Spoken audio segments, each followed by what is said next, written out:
Today, Rose and Fox travels to Alton Towers Splash Landings Hotel.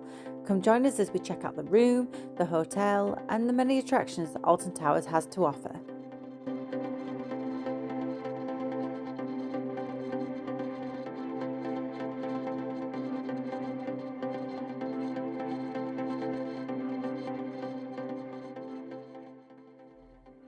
I've been really looking forward to staying in one of the Alton Towers hotels for the first time, so I couldn't wait to see what it was like. My first impression as soon as I walked in was how much I loved the Caribbean theme. Check-in was pretty straightforward. We'd already checked in online and we were told we'd get a text message as soon as our room was ready, which was expected to be around 3 p.m. We arrived pretty early, so we decided to have a walk around the park.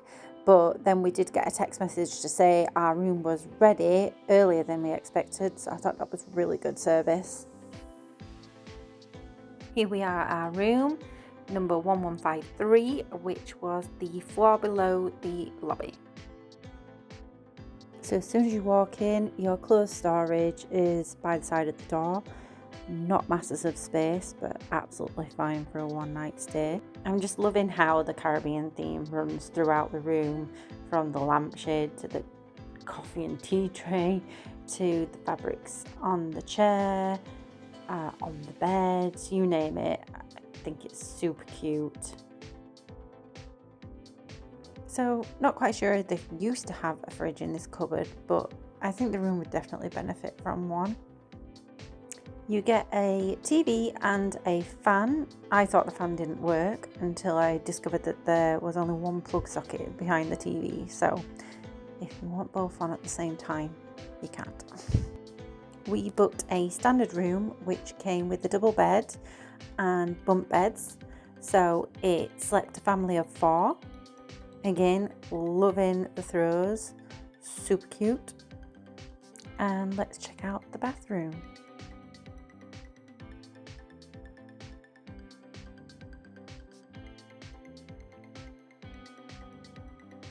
I actually really liked this bathroom. I loved how bright and vibrant the artwork was, and to have it in the bath/shower was impressive. Although I did pick up that the shower head needed to be a little bit higher, because if I wanted to wash my hair under there, I wouldn't be able to do it without crouching. But yeah, super fresh, super clean, and comes with all the bits and bobs that you might need.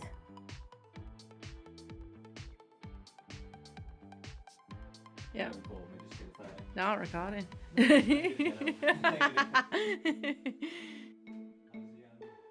Quick look at the view from our room. We were on the ground floor with a partial view of the outdoor water park. The rooms are pretty warm, hence condensation on the windows, so the fan does come in handy.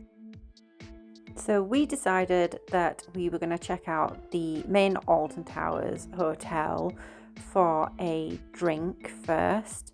To get to it, you can actually go through the Splash Landings Hotel. They are interconnected. It's worth noting that you can't film the water park when it's open, hence why I'm doing it after closing time. But it does look so impressive. We didn't use it. I don't know if it's just me, but I feel like if you're booking the Alton Towers Splash Landings Hotel, you should get free access to the swimming pool, but you don't. But maybe that's just me. I really did like the look of it, and on a nice sunny day like this, the outside water park also looked really inviting. So maybe next time. First things first, let's find the lift, because we got the pram and we needed to get to the ground floor, and because of this.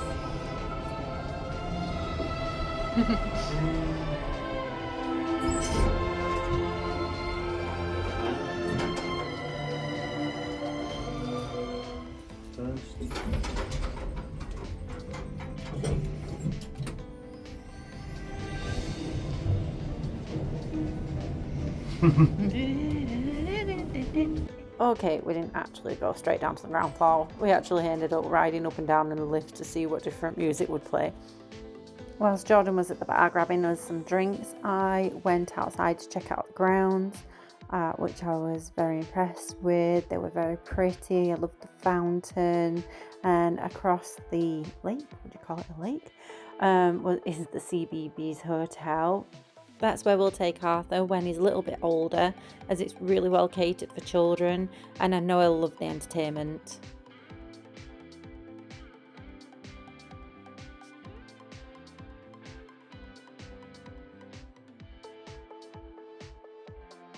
After our drink and listening to the singer at the Alton Towers Hotel, who was very good, we headed back to Splash Landings, where we were going to have a drink and check out the entertainment there. So the lobby and the bar are on level 2. If you head to level 3, you'll find the toilet facilities, bit of a trek I know, and also the arcade if you fancy it.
Here we are at the bar in the Splash Landings Hotel, which is just off the lobby area, and it's looking beautifully lit up for the evening. Really liking it.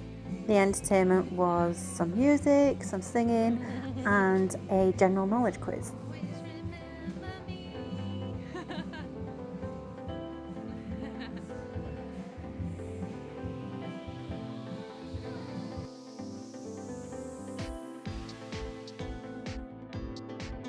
After a drink and the entertainment, we ordered 2 pizzas to take back to the room, which you can order from the bar. Not the cheapest, but it's convenient. The next morning, I think somebody told Arthur that we were hitting the theme park because look how excited he is. But first, breakfast. So breakfast is included with your room, which I think is very good. But remember to book your time slot beforehand. It had your tea and coffee station, which came with oat milk, which I was really happy about, your juice station, and then going on to your food, it had a bit of everything. You got your continental, your fruit, your pancakes, your hot food, your cereal, you name it. I was pretty impressed with it.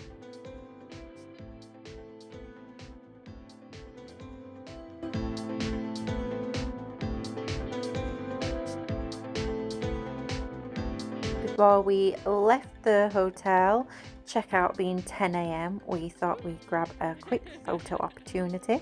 Why not? As awkward as it was getting in that chair, it was definitely harder getting out. Our plan was to head to the park. We landed on a beautiful day again, and I am loving this water feature outside the front of the hotel. We passed by the mini golf, which is between the hotel and the park, and it is worth knowing that that is included with the price of your room. As soon as we entered the park, we decided to do a little bit of browsing around the shops to see if there were any souvenirs that we'd like to take home, and needless to say, we didn't leave empty-handed.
There's Mummy waving. There she is.